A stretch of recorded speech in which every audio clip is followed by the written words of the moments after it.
జర్నలిస్టులు అంటే ఎప్పుడు నిజం మాట్లాడతారు అని నేను నమ్ముతాను. మీరు నమ్ముతారా సార్? జర్నలిస్టులు ఎప్పుడు నిజం మాట్లాడతారని నమ్ముతాను. మీరు నమ్ముతారా? ఓకే అండి. ముందు నాకు సందేహం ఉంది, తీరిస్తే మాట్లాడతానండి. మీ పుస్తకం చూశానండి, దాంట్లో మీ ముఖం ఫైర్గా ఉంది, ఇక్కడ నల్లగా ఉంది. ఫోటో కోసం మేకప్ చేసుకున్నారా, ఇష్టం ఉందని నడిపేసుకున్నారా? నాకు సమాధానం కావాలి.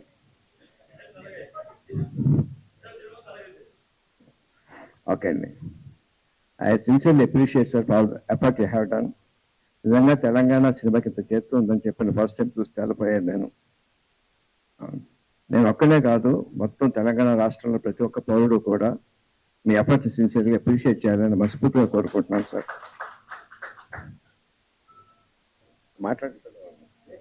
ఇంకోటండి, పుస్తకం రాసి ఊరుకోవద్దు సార్. ఏమన్నా దాని తాలూకు సినిమాలు దొరికితే దాన్ని బాగు చేసి ప్రజలు చూడటానికి వీలవుతుందో సిన్సియర్ ప్రయత్నం చేయండి సార్. మీకు సినిమాతో పాటు మిగతా కళలు కూడా ఇంట్రెస్ట్ ఉందా సార్? అయితే ఇంకొక రీసెర్చ్ కూడా చేయండి సార్. 2014 మన తెలంగాణ వచ్చిన దగ్గర నుంచి 2025 వరకు కూడా ప్రతి నెల నాకు దాని తాలూకు ప్రోగ్రామ్స్ వస్తూ ఉండేవాడు. నా నెల ప్రోగ్రాంలు అండి. ఆ ప్రోగ్రామ్ వైవిధ్యం చూసి నాకు మతిపోతూ ఉండేది. ఇన్ని రకాల కళల, ఇన్ని భాషల, ఇన్ని జనాల, ఇంత ఎక్కడి నుంచి పట్టుకొచ్చారు, ఎవరు పట్టుకొచ్చారు అని చెప్పని.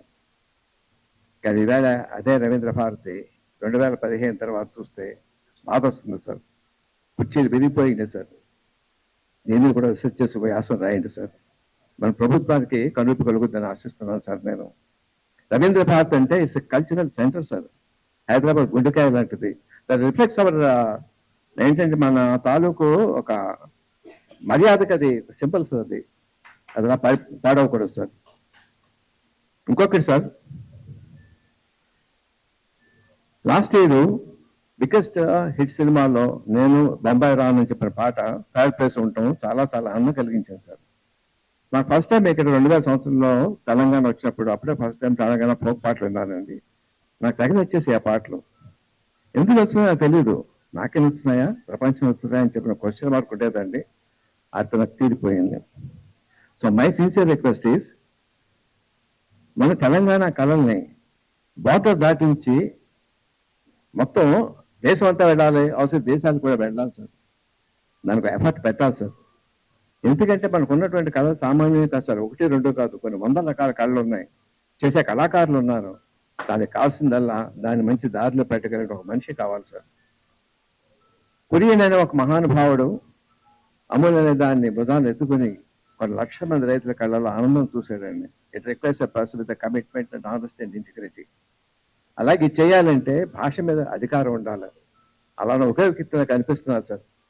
తెలుగు భాష, ఇంగ్లీషు, హిందీ, ఉర్దూ, ఇన్ని భాష మీద అధికారం ఉండి సిన్సియర్గా తనుకున్న పనిని ముక్కుసూటిగా ఏమాత్రం కూడా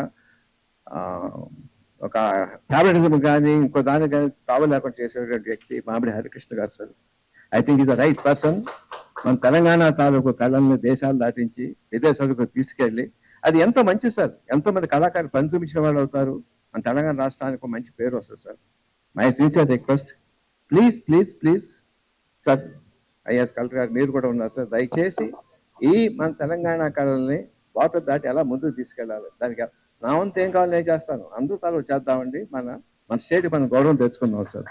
thank you for this opportunity.